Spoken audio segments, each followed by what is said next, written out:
Hello. असा दोडका तुम्ही खाल्ला आहे का? तर अशा पद्धतीने तुम्ही एकदा नक्की ट्राय करा. तुम्हाला खूप आवडेल आणि तुम्ही परत-परत कराल. तर चला सांगते तुम्हाला. मस्त असं कढईमध्ये तेल टाका, कांदा टाका, त्यामध्ये ते भाजेपर्यंत दोडका घ्या. दोडका स्वच्छ धुवून घ्या. त्यानंतर तो चिरवून घ्यायचा असा. जर तुम्हाला भरलेला करायचा नसेल तर तुम्ही बारीक चिरला तरी चालते. पण भरलेला करायचा असेल तर तुम्ही अशा पद्धतीने तो चिरून घ्या. त्यानंतर तो पाण्यामध्ये टाका. यामध्ये ओलं खोबरं, शेंगदाण्याचं कूट, कोथिंबीर, लसूण, घरचा मसाला, धना जिरा पावडर, लाल मिरची पावडर आणि हळद हे सगळं एकमेव करून घ्या पदार्थ. आणि त्यानंतर त्यामध्ये थोडंसं वरून मीठ टाका. जेवढं आपल्याला चवीनुसार लागतं तेवढंच मीठ टाका. आणि त्यानंतर मग त्यामध्ये थोडंसं तेल टाकून घ्यायचं, जेणेकरून ते सगळं एकजीव झालं पाहिजे. मसाला सगळीकडे व्यवस्थित हे झाला पाहिजे. आणि तर तुम्ही बघू शकताय कलरसुद्धा मसाल्याला खूप छान असा आलेला आहे. यामध्ये तुम्ही सुकं खोबरंसुद्धा घालू शकताय, जे की तुम्ही ते भाजून घाला तरच ते छान लागेल. तर हा आता मी दोडका भरायला घेते. तर हे खूप छोटे आहेत, त्यामुळं तुम्हाला वाटेल की यामध्ये काय मसाला बसणार नाही आणि त्याच्यापेक्षा हा मसाला जास्त झाला आहे असं वाटेल.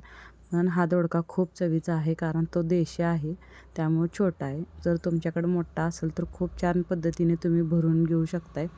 आणि त्यामध्ये वरून आपला सगळा मसाला टाकून घ्या जो काय आहे तो. आणि याला 5 ते 7 मिनटं असं मस्त असं परतवून 5 5 मिनटं तरी परतवून घ्या, जेणेकरून दोडका छान असा भाजला पाहिजे.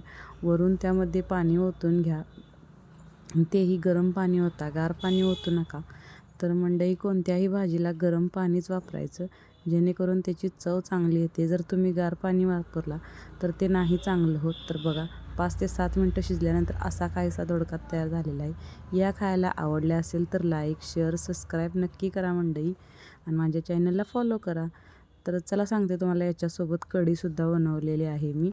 तर कढीमध्ये काय काय घालायचं, लसूण आणि मिरची, कोथिंबीर, जिरं आणि त्याच्यासोबत आलं हे सगळं मस्त असं बारीक करून घ्यायचं.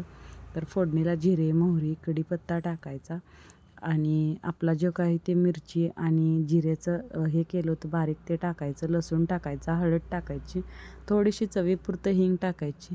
ते 2 मिनटं असं लसूण किंवा ते भाजून घ्यायचं, 2 मिनटं असं परतवून घ्यायचं. आणि हे बघा मी घरच्या दह्याची कढी केली होती, त्यामध्ये थोडंसं बेसन टाकायचं, जेणेकरून त्याला दाटसरपणा येईल कढीला. आणि त्यामध्ये गूळ टाकायचा, जो की आपल्याला जेवढं गोड किंवा आंबट पाहिजे त्याच्या ह्याच्यानुसार आपण गूळ टाकून घ्यायचा.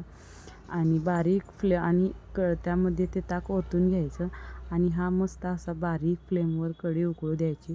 जर मंडळी तुम्ही मोठा गॅस ठेवला तर ती कढी फुटून जाईल, त्यामुळं घेताना बारीकच गॅसवर ही करून द्या. आणि वरून थोडंसं चवीपुरतं मीठ टाका. तर बघू शकताय तुम्ही कलर तर किती मस्त आलेला आहे. जर तुम्हाला आवडलं असेल तर लाईक, शेअर, सबस्क्राईब करा नक्कीच. आणि बघू शकताय वरून थोडंसं आपल्याला जर दाटसरपणा वाटला तर थोडंसं पाणी टाकायचं. झालेली आहे आपली कढी तयार. आवडले तर लाईक, शेअर, सबस्क्राईब.